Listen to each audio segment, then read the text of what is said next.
Hello and good afternoon.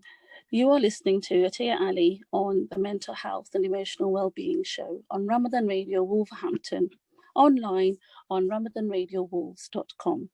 In this show, we hope to provide information that may be helpful to support your well-being and the well-being of others, because everyone's mental health matters.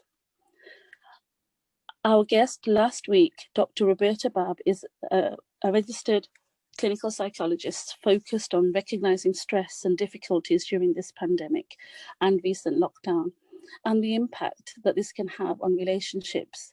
She provided tips and advice on nurturing relationships. You can listen back to this on Ramadan Radio's YouTube channel, alongside finding further mental health information on my Twitter feed at Atiyah Ali3. We won't be taking live calls within the show. However, we welcome your comments via the WhatsApp messaging number on 07440420432, and you can also find our email address on the website. In our show today, we will be having an introduction to the Orange Wolverhampton campaign, supporting the United Nations 16 Days of Action, saying no to violence against girls and women. We will be focusing on the help and support that's available within Wolverhampton, and the mental health impact on people who suffer from any form of interpersonal violence. We have three guests joining us today on the show. Stephen Dodd, who is the Cabinet Member for Public Health, Chair of Wolverhampton Safeguarding Together's Partnerships, Communities and Engagement Group, and a member of the Orange Wolverhampton Planning Group. Our second guest, Councillor Jasbir Jaspel for Heath Town Ward in Wolverhampton, and Wolverhampton Council Cabinet Member for Public Health and Wellbeing.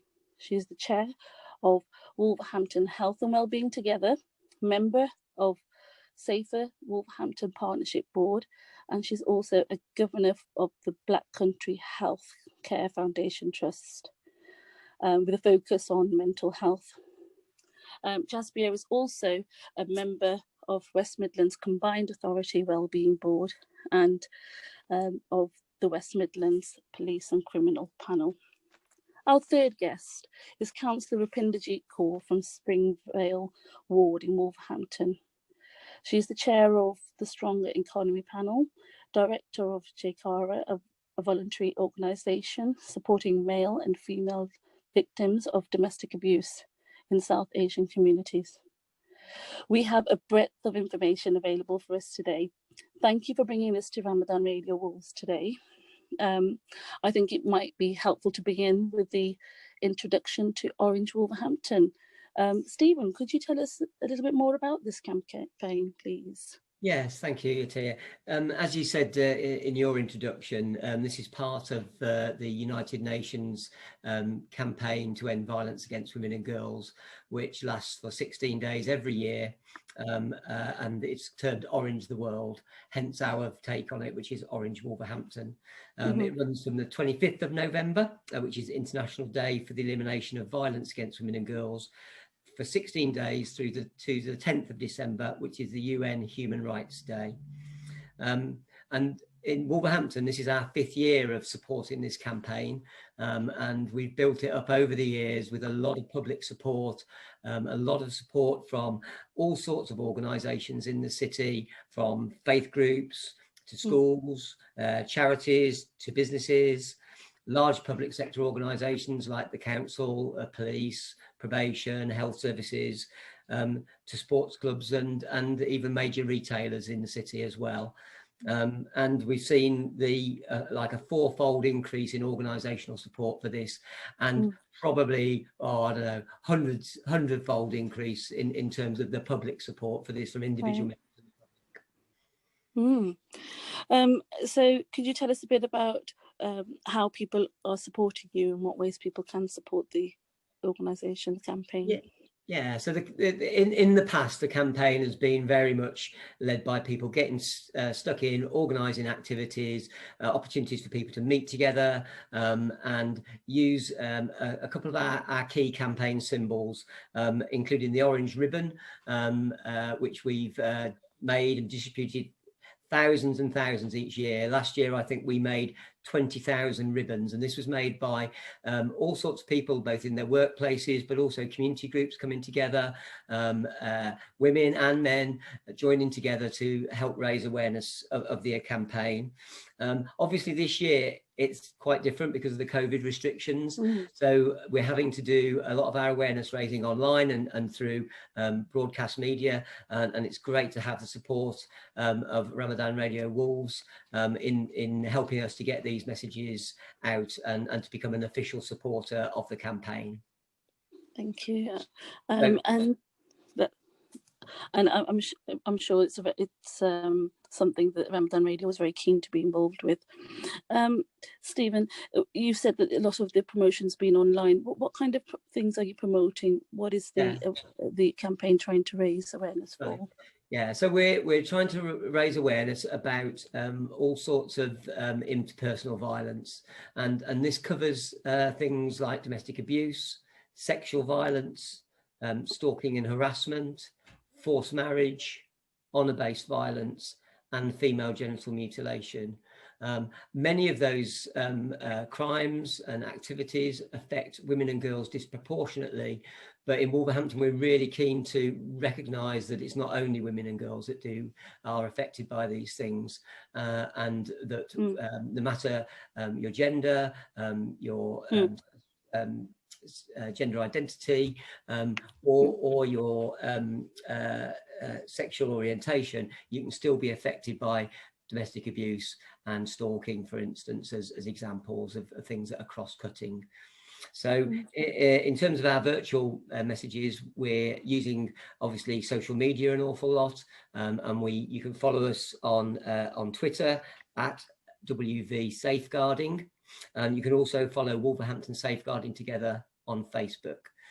So every day we've got a range of messages that are themed around different topics each day to get advice, help and support, which I know that Jasmine will talk about shortly, available in Wolverhampton and also regionally and nationally. Some of the helplines are run at a national level. So we're really keen to get that message out that Wolverhampton says no to interpersonal violence, and that there is help and support available here locally, and those are our two key messages.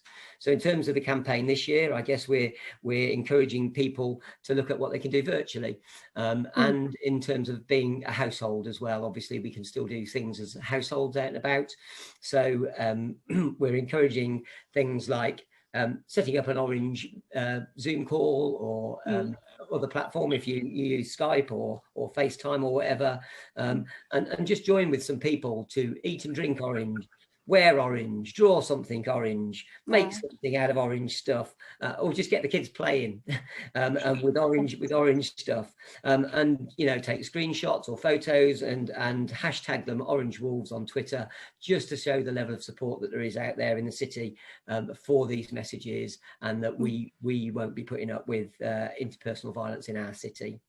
Absolutely. And is there anything being done within schools?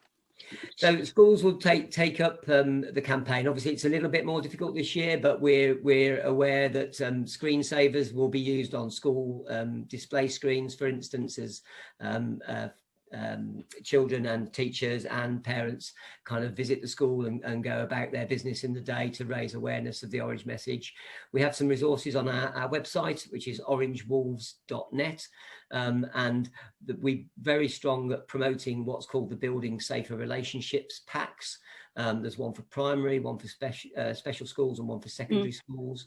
And these promote good fundamental ways in which we can recognise when relationships are healthy or unhealthy, and how we can take action to protect ourselves in relationships.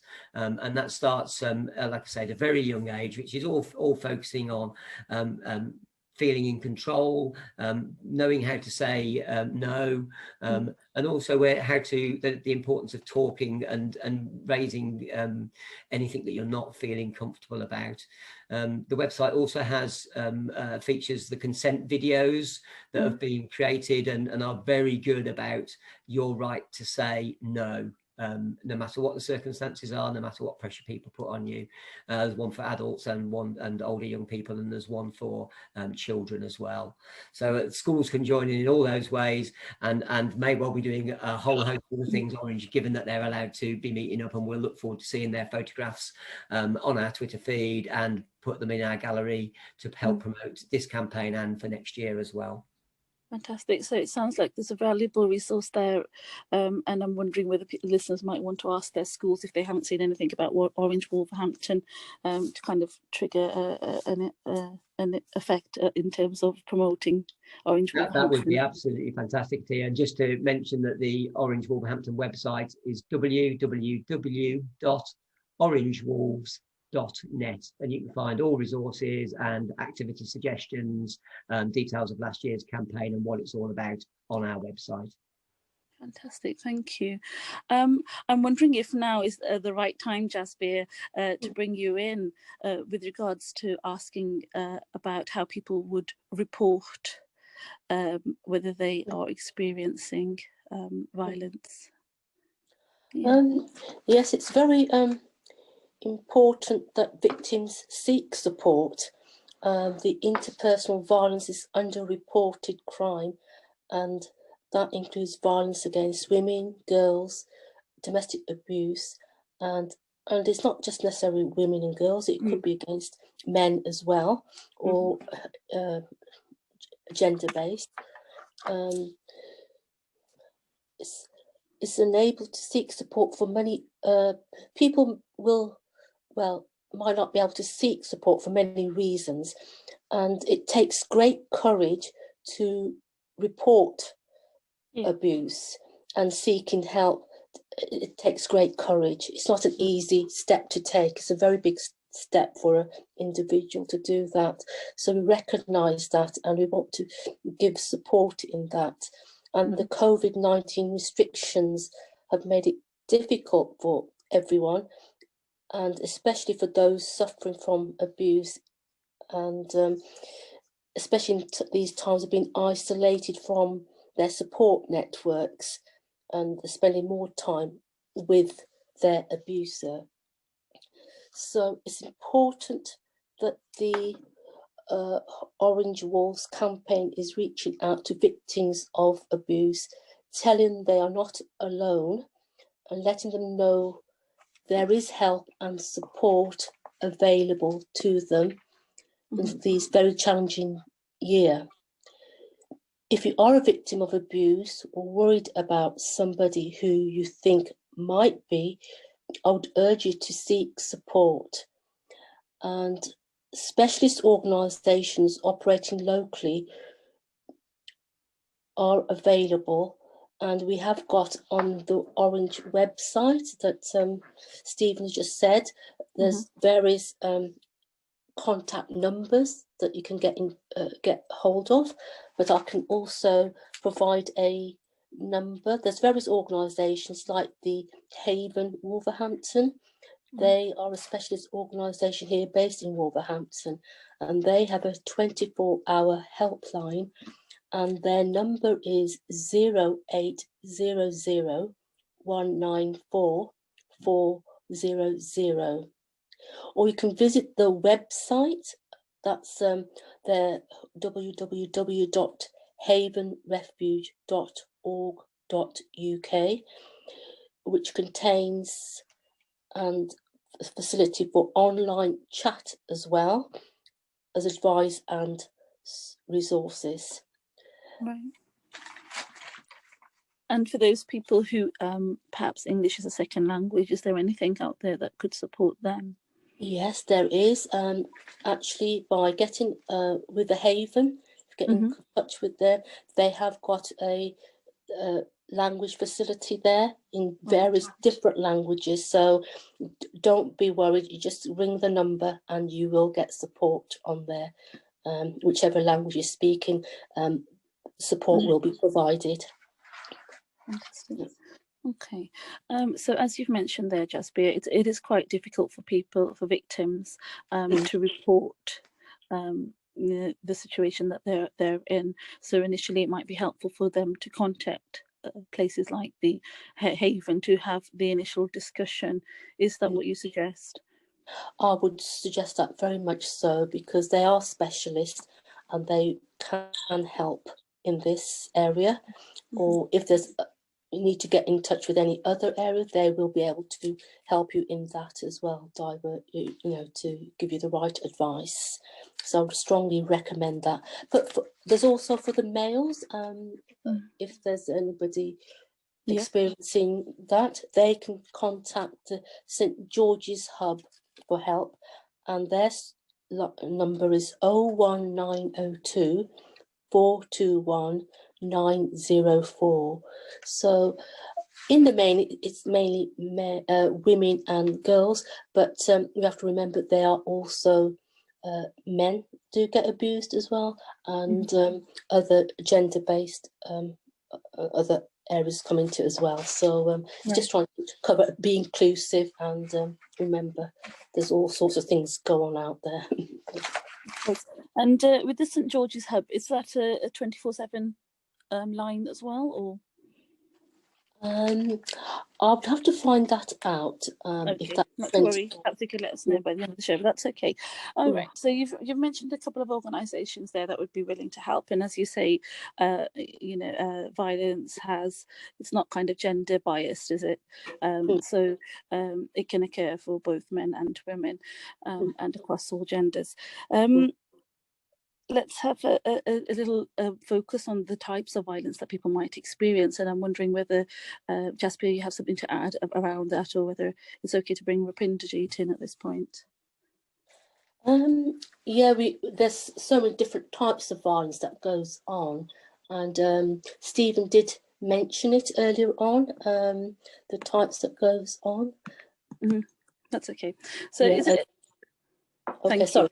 Yeah. No, that's okay. So Rapinder, is there anything that you want to add in terms of the so-called kind of honour-based violence and other types of interpersonal violence that people experience?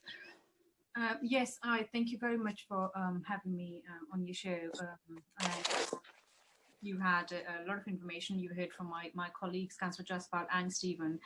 Yes, you asked about the violence. There's different forms of violence, and it all comes under one umbrella, which is domestic violence. So female genital mutilation, forced marriage, so-called honour-based violence, sexual violence, stalking and harassment, controlling somebody, is financial abuse is also classed as, comes under this violence. Stalking and harassment is something very recently, I think in 2015, I would still call it recent because it should have happened years ago, became a crime, which was not taken seriously before. So harassing someone, coercive control, I do apologize, coercive control, which is also a crime, and that law was passed on 29th of December 2015. It was seen as a crime. In 2018, a man was imprisoned for 4 years and 3 months because of this stalking and harassment crime. And it can be 5 years imprisonment or fine, or could be both if a person found guilty for coercive control. So there are different forms of violence, and there's, once you start talking about it, I think 40 minutes, 50 minutes is just not enough time to talk about the forms of violence are there and how it affects people mentally, physically, and in many other ways. Not just the person who's going through this, but also the family members, children suffer a lot. So it's a very, very huge topic. Absolutely. Yeah, absolutely. So if we can focus, let's say, on a few areas for the purpose of the show today, and of course there's further information, as Stephen mentioned earlier, on the website, and Haven and St George's Hub might be able to support people further. But if we focus on a couple of areas with regards to today, which areas would you want to focus on in particular in terms of explaining what domestic abuse, examples of domestic abuse or interpersonal violence? You mentioned controlling finance, etc., as well, which is something that perhaps some people wouldn't consider as being. If we talk about sometimes it's seen as a cultural thing. So husband earns the money. Even if wife earns the money, then it's controlled by the family. Husband or mother-in-law, father-in-law, they control it, and the girl gets only paid, girls or a person, whoever's the victim is, get paid nothing sometimes, or they just give her, you know, little amount of money. So with that money, she can't even you know, buy her personal things as well. So that is control. In some cases where we see, my colleagues would agree on this, that some cases what happens, a person, a victim, doesn't even know they have a bank card. They don't know their account number. They don't even know their password. They don't know PIN number, nothing. They don't even know how much money they're earning. They work long hours, but they have no control over that money, over those finances. So that's also a crime, controlling someone else's wages and not having them a clue what they're earning and where this money is going. So that caused a lot of problem, and that kind of controls women, so they don't leave that abusive relationship, so they don't go anywhere, because obviously they are financially depending on the person, on the perpetrator, and then they can't go. Clearly, then they have no access to internet at times because they can't pay their bills. They don't know how to, you know, access those services. So they kind of really controlled in that sort of environment where they can't seek help. And if the big worry there is if the language is a barrier, they can't speak the language, and then it gets so difficult for the person. And then what happens? Gets into depression, mental health issues, and then the problem just keep rising. And we see many cases like this, especially those who migrated into this country and not familiar with the law, not familiar with the services, and for them it's very difficult. And then comes coercive control, which is obviously financial abuse is part of this as well. Coercive control is not letting them to meet family, not letting them live their life how they want to live. And sometimes in some cultures it comes as a cultural thing that, well, if my husband said I can't meet my friends, then I have to focus on protecting my family. I have to focus on just obeying my husband no matter what he says. It's his right to do so. And then they just follow it without even realizing that it is actually a crime. So education plays an important part. Education, not academically educated, but educating these girls that no, this isn't your, this is a crime. This isn't something, you know, you just have to follow it blindly. No, it is a crime and you can get help. You have a right to live. If I talk about not just this country, but in every country, it's your basic human right that you have a right to live free from abuse, however you want to. You have a right to choose your partner. You have a right to marry if you want to marry, who to marry, when to marry, and how you want to make decisions about your life. But because girls, sorry, I'm talking about more about girls because I think Orange campaign is more about gender-based violence. So I always push that these 16 days I am going to talk about girls and women who suffer this violence. And so they don't realize that what their rights are and how they can access help.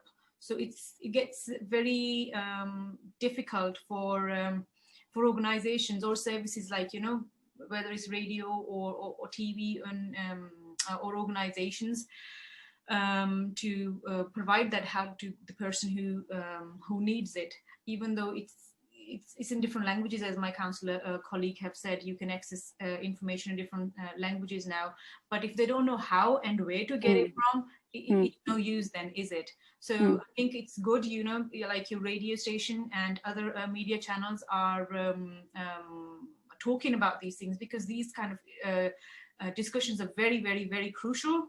So even if somebody can't go to access a service, at least they can hear that, look, you know, help is available, and they can start thinking and start looking around what they need to do, where to go to get some help. So it's very well done to you and your team for you know, arranging this today. Thank you for coming on to the show.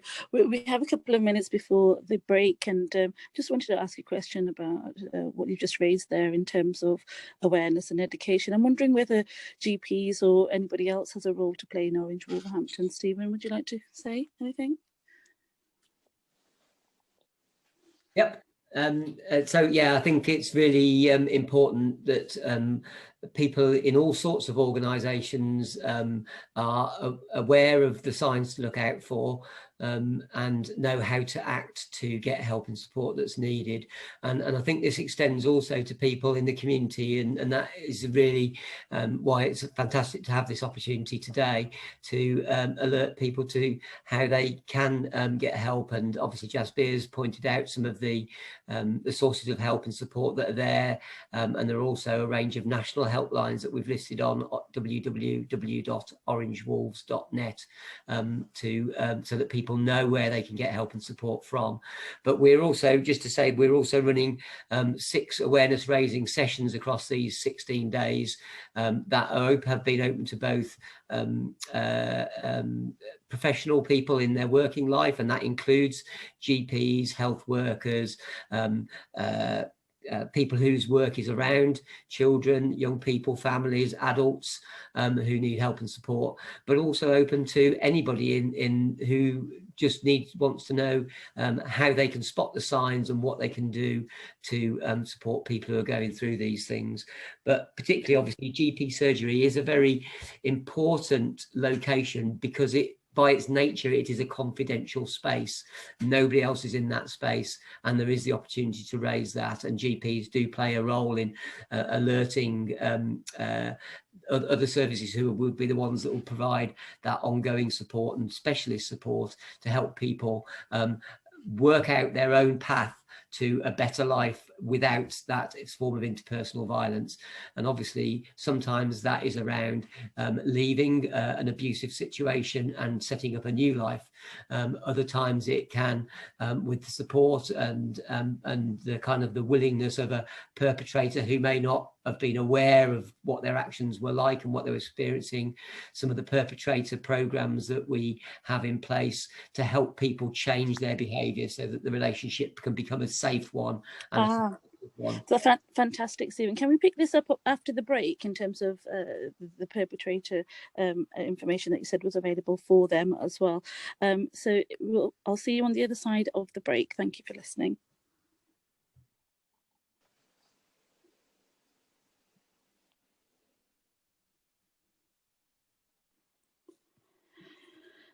Hello and welcome back. You're listening to Atiyah Annie on Ramadan Radio Wolves in conversation with Stephen Dodd, Councillor Jasbir Jaspal and Councillor Rupinderjit Kaur, with a focus on Orange Wolverhampton and saying no to violence against girls and women, and including other victim genders as well.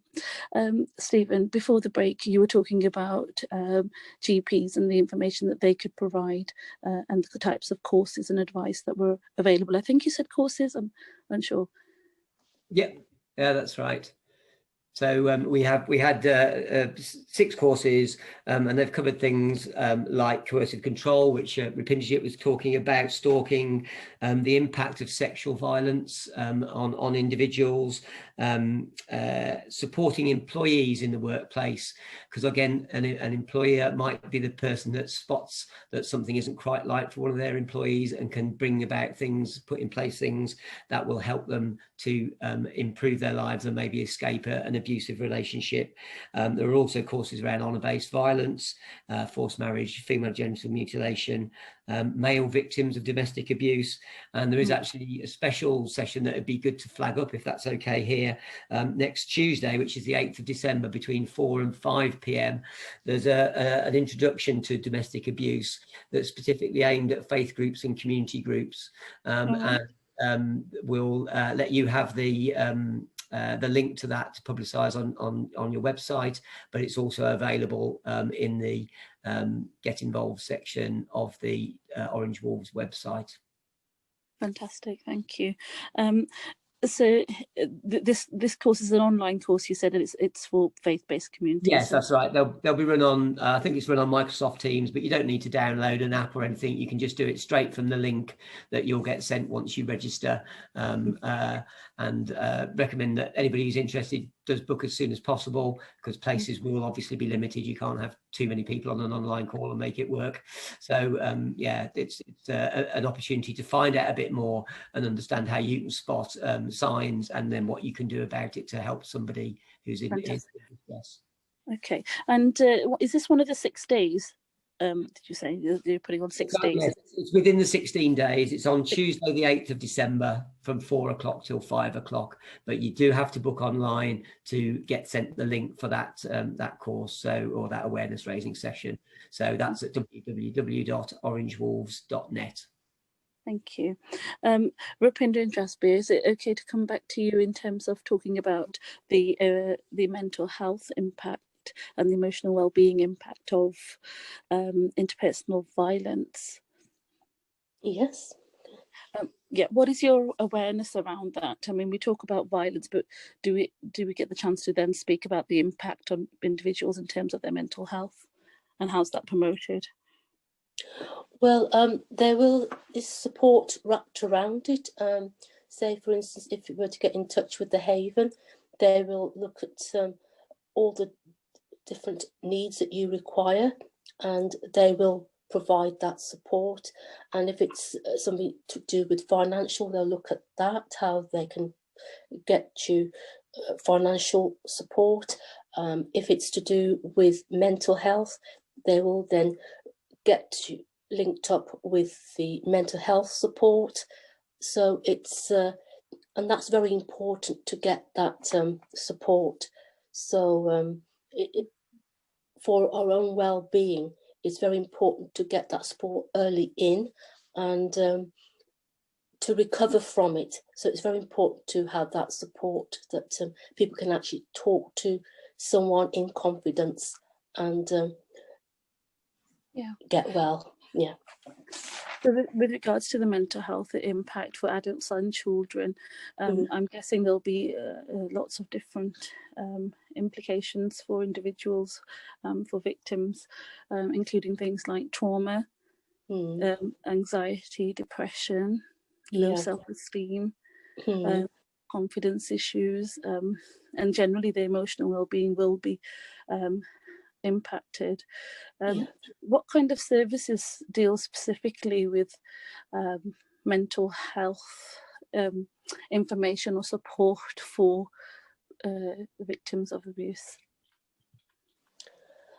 You mentioned the Haven there. I'm wondering if they... Well, the Haven can then put you in with more specialist needs. So that's so it's kind of support that's needed. Then they can put you into the other necessary engagements that's required and support. That could be with the better care that's provided within the council, or with the mental health healthcare foundation. It's the Black Country Healthcare Foundation Trust.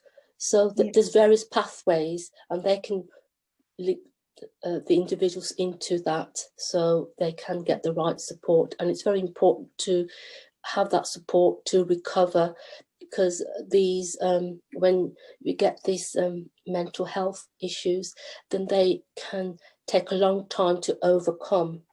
And as you say, the trauma, the anxiety, it's not something that will just disappear overnight, and it'll have to be worked on, and it takes time to overcome those issues. Okay, so potentially victims could be presenting with these symptoms at the GP at places like the Haven, etc.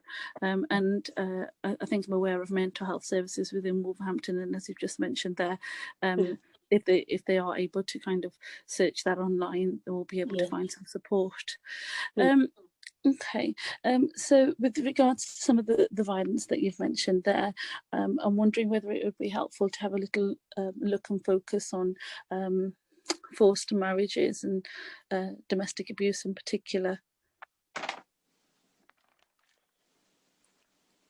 And if you could let us know what kind of support and information JCARA provide. Hi. Is that Rupinder? Yeah. Thank you. Yeah, that's Rupinder. I think you were talking about how it affects a woman and children, their mental health. Yes, if you just touch on that first, then I can come back to the support. Yeah. So women who have been abused by a partner are 3 times more likely to suffer depression, anxiety, or severe conditions such as schizophrenia or bipolar disorder compared to other women. And this is done by a research which is published on British Journal of Psychiatry, and you can search for this. And they've recorded 92,735 women in UK between 1995 and 2017. So the studies was conducted, and even health professionals. I mean, this is really important. So health professionals or other people who kind of work with people who suffer domestic violence, they have to have especially trained to ask questions on domestic violence and how to answer them back, because the impact it has on a victim, and it's quite severe. Domestic violence has an estimated overall cost to mental health care of £176 million, which is a lot. And also the research suggests that women experiencing domestic abuse are more likely to experience a mental health problem, while women with mental health problems are more likely to be domestically abused, with 30 to 60% of women with a mental health problem having experienced domestic violence. These are really serious concerns, and they were all linked between. Also, both mental health and domestic abuse continue to be stigmatized issues within society, creating double discrimination, actually, and it's a big problem when it kind of becomes a cultural or religion thing. Then it's a very serious issue. And according to Domestic Abuse Charity Refuge, almost 30 women every day attempt suicide as a result of domestic abuse, and 3 women every week taken their own lives to escape abuse. So you can see the numbers, it's very serious. Therefore, it's very crucial to make sure that support is available for each and everyone. And the beginning, you've asked a question to Steve, that is GPs and others, are they responsible, how they are involved. But I think, not just only professionals. I think it's the duty of every individual, every person, every human being to take action to stop this violence, because it's affecting everyone. It affects children, it affects women, it affects men, it affects the entire family, actually. So it's quite important. And now, if we talk about women, you've asked another question about translated material, for women, and we've touched on that. If you don't know where to access support, then those sort of resources doesn't really help. So working on a grassroots, on a ground level, is very important. Making sure working with faith leaders, making sure with all the faith institutes, it's very important. And even getting people involved in decision making to understand the issues on a grassroots level. I think only then the decisions we make would have a large impact on people's lives, and we'll be able to save more lives. Recently, if I talk, we've dealt with the case of honor-based abuse, and it's not just affects only the person who decided to marry someone from different religion, different family. It also impact on the whole family. So the whole family is scared, mother worry that, okay, they're going to kill my son, they're going to come anytime, mother stops sleeping throughout the night, that causes more problem to her health. She's staying up, she's very constantly thinking about it, getting into depression and into other problem. So it's a support not just for the victim, for the providing a package for a whole family to protect them from that sort of violence. So it's important that even the training, as Steve said, Wolverhampton, we're very lucky to have Wolverhampton Domestic Violence Forum in the city, because they provide training to professionals, making sure that they know if they get a case of domestic abuse or a woman or a man, anyone, they know how to handle it. They're not just putting them on a hold and searching for help. They should know when a case comes, what needs to be done, how needs to be done, and how quickly they need to respond, because sometimes a victim only get one chance to make a phone call or only one attempt to ask for help. So it's very, very, very crucial that people who are on the front line, they're trained, they know what they're doing, so they can save lives. I don't know if that answers you. It's very informative, thank you. So what does JCARA do as an organisation? Could you tell us a bit about that? Yes, we are an organisation, voluntary organisation. We're providing support to male and female victims of domestic abuse, and South Asian communities, as well BAME communities. South Asian, we particularly focusing on those who have no recourse to public funds, and obviously they have no access to other services, and those who cannot speak the language. So we try to provide videos, we try to provide literature in different languages. Now, during these 16 days, we've launched a DV card. It's a DL size card with images and in English, Punjabi and Urdu in 3 languages. But we're gonna produce more as we get more volunteers to come and translate these things. And that card will be launched on the 10th of December, when it's the last day of this campaign. We're more focusing on video links and working with faith organizations to making sure that the message gets out to people across Midlands. We're based in Wolverhampton. We're providing, we're working with other organizations, providing food, providing mental health support. We've recently been funded by Near Neighbour to run a mental health project, and the project is called Revive, Women's Wellbeing. This Wednesday is our first session where we will be talking about self-care. And at the end of the project, we will be producing a toolkit for, it's for women only, sorry.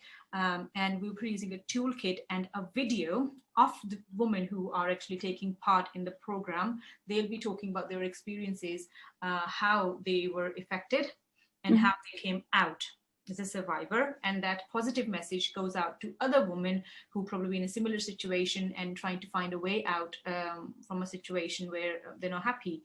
So this is what we're doing. So this Wednesday, 11:30, it's our first online session. So I'm happy to share the details with you, and you can provide to anyone who wants to join. Absolutely. And this will continue till March. And then after that, once we produce the toolkit, self-care, a video is also going to be part of the toolkit, and we translating information in 7 different languages.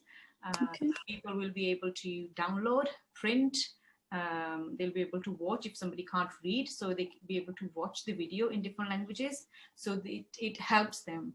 So JCARA is more focused on practical support, advice, advocacy, and being the voice of people who cannot raise voice for themselves. Okay, and do you have a website for JCARA? Yes, we have a website. It's www.jcara.org.uk. And a phone number? Yes, you can call on WhatsApp number is 07378 766 776, or you can contact 01902 239 072 or 239 073. Fantastic. And some of what you've been talking about there, and what Steve and Jasbir have been discussing, is around families not wanting to kind of break up the family. When they report something, it'll be a breakdown of a system, it'll be a breakdown of a family, it'll affect communities, etc. So some people want to seek a solution. Is there any support with that?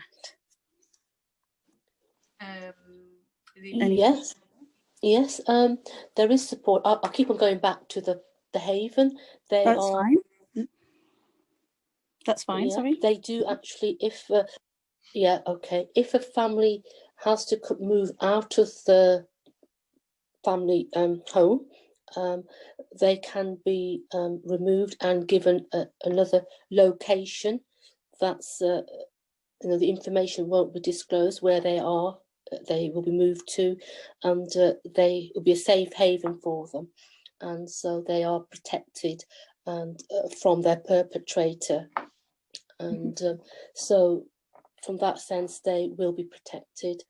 So that's very important in this sort of setup where the perpetrator is going very, very violent and abusive, it's very important to get the family out of that circumstance.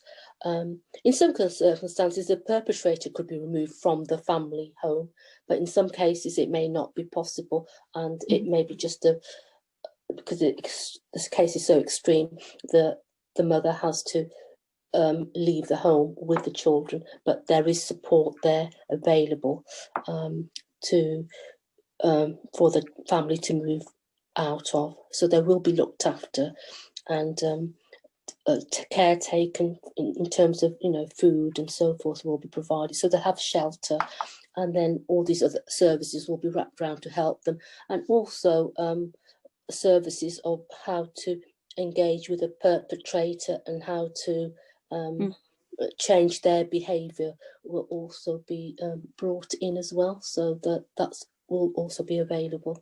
So there's lots of things trying to work at it to make the relationship work, or to help the perpetrator to change their behaviour as well. So that's very important, because where there's children involved, then it's very important that the child is getting their support from their mother and their child, and so it's you know, it have a very adverse impact on them if they don't see their father or their mother. And so it's very important that they can be, you know, brought together, and they can continue to still have some sort of relationship and hopefully overcome it. Okay, sorry, go on. No, that's fine. Is there anything anyone else wants to add to that? Yeah, just to echo what Jasbir and Rupinderjit have said, which is one of the important things about this is wherever people go for help and support, there is joined up support behind that. So they're not just choosing one organisation, they're choosing a route through to all sorts of help and support. And that's kind of echoed in the kind of the coordination of this campaign, which is undertaken by Safe Wolverhampton Partnership, by Wolverhampton Safeguarding Together, and with links to a wide range of voluntary community and faith groups that Rupinderjit has mentioned, so that people can, wherever they feel safe enough to let somebody know that there's a problem, that those people will know how to get all the joined up support for them in a discreet and very safe way, so that they can make the steps that they want at the times that they want that feel safe, maybe with some preparation in place, so that if it's not an absolute crisis at the point at which they realise they need to make a change, that they can plan for that change, do it safely, and then build their future from that point. Yeah, so it sounds like support is available every step of the way, and you know, it is subtle, and if it needs to be hidden from the perpetrator, mostly obviously, then that's done as well. I was wondering, with regards to the campaign, Steve, if we could come back to that, is it that the campaign also provides funds for organisations who want to create awareness of the Orange Wolverhampton campaign, or? No, so we don't provide funds, but what we do is provide the resources for anybody to be promoting those. And there is an actual resources section on the Orange Wolves website at orangewolves.net, and that includes posters. It includes social media images, screensavers. There is access to emergency planning leaflets, which I was just referring to, help and support cards.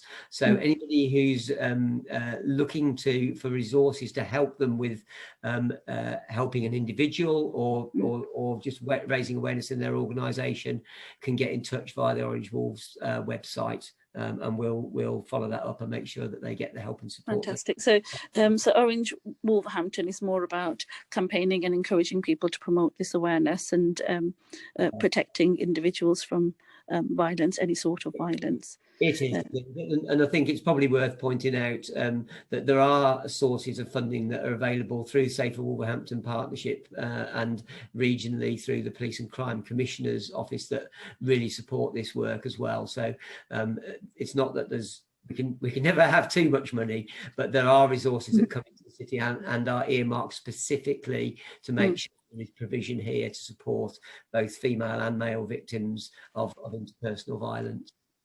Fantastic. And I think, Rupinder, if it's okay to come back to you, you were mentioning some of the resources that you had available also in different languages that will be promoted and released on the 10th of December. So within this time frame of the 16 days of action. Right, yeah, but we don't just, I mean, of course, we are very, very active during these 16 days, but we don't only use those sort of resources these days. You will see videos regularly posted on our YouTube channel, which is Jakara, and you can access those videos. We try to put whatever language, you know, we can find a volunteer who can put a message across, and we record it and put it on, and then it is shared on our social media channels. And if anyone contact us, as I've just given my details, we can provide details in different languages as well if they need. More importantly, I think we have a team of volunteers who speaks different languages. If anybody needs support, we can provide that support there. We can advise them what to do. Fantastic. I'm guessing before the situation as it is now in terms of isolation, lockdown and minimal services, was there some, you said grassroots, so I'm guessing that you were going into communities and contacting and speaking with faith organisations, etc. Was that the case? I think Jakara is all about working on a grassroots level, and whenever we've done a campaign, I think we're doing this campaign with Steve and Kathy Cole Evans, who is the mastermind of this campaign for the last 5 years. And I've done walks, which I'm going to do again on the 10th of December, 12 o'clock in the city centre, to remember, honour those who we've lost to domestic violence, and to raise awareness on Orange campaign and domestic violence services available in the city. I'm gonna I end the campaign with the walk in the city, so that will be on the 10th of December.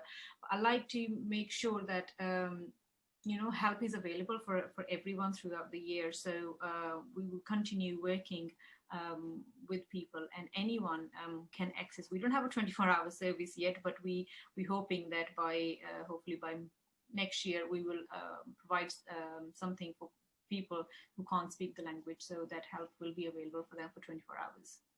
Fantastic. And I'm imagining that there's a great need. In Wolverhampton, are there any statistics available in terms of domestic abuse and the victims of domestic abuse? Yes, we do have. Sorry. Thank you, Jaspia. Yeah. Okay, all right. Yes, in 2017-18, there was 6,331 reported, and of those, 42% were actually recorded as an offence. And then in 2018-19, there was 6,251, and that's 40% of them recorded as an offence, as a abuse. And then in 1920, there's been 7,740, and of those, 59% were recognised as an offence, violent domestic abuse. So these figures are going up, and this year, the 2021, they will be much, much higher because of the circumstances we find ourselves. So there's awareness that's growing throughout the past few years, and then but we've got an extreme situation here. In this year, we have got COVID, where people have been inside at home, in lockdown, and that has meant people are closer in their family networks, and sometimes the abuser cannot get out, and they're sort of locked more in with their perpetrator in the house, and so so the victim can't get out. Thank you so much for this information. We are coming quite rapidly towards the end of the show. Thank you very much, Stephen, for bringing in and helping us understand what Orange Wolverhampton campaign is about, and Jaspia for the help and the support, and also Rupinder for telling us about Jakara and the mental health impact and other support that's available. We appreciate your input, and we hope that people people can listen back to this show as many times as they need to. They'll find it on YouTube afterwards, and please do share with friends and family. And you could join Rupinder Jeet, on her walk in the town centre too on the 10th. Thank you for listening in today. Thank you very much.